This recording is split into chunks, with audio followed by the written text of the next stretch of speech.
రాజుగారి గది చిత్ర యూనిట్ తిరుమలేశుడిని దర్శించుకుంది. శ్రీవారి దర్శనార్థం ఉదయం తిరుమలకు చేరుకున్న బృందం వీఐపీ ప్రారంభ దర్శన సమయంలో స్వామివారిని దర్శించుకున్నారు. దర్శనానంతరం ఆలయ అధికారులు తీర్థప్రసాదాలు అందజేశారు.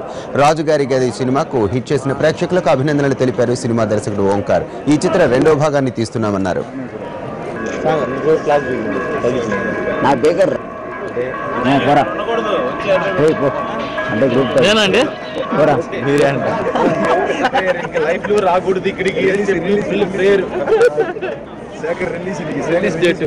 స్వామివారి ఆశీస్సుల వల్ల ఈరోజు చాలా పెద్ద ఘన విజయం సాధించినందుకే ఆయన మొక్కు తీర్చుకుందామని కొండ మీదకి వచ్చాము.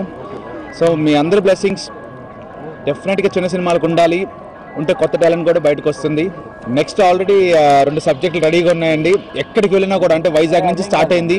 ప్రతి ఒక్క జిల్లా కేంద్రం ప్రేక్షకులను కలుస్తుంటే వాళ్ళందరూ అడుగుతుంది ఒకటే, రాజుగారి గది 2 ఉందా లేదా అనేది. చాలా క్రేజ్ వచ్చేసింది రాజుగారి గదికి. సో డెఫినెట్గా రాజుగారి గది 2 ఉంటుంది అండ్ అది రెడీగా కూడా ఉంది కూడా స్క్రిప్ట్. కాకపోతే ఇంకొక ఫ్యామిలీ సబ్జెక్ట్ కూడా ఉంది నాకు. ఈ రెండిట్లో ఏది స్టార్ట్ చేయాలన్నది అతి త్వరలో మీకు చెప్పడం జరుగుతుంది.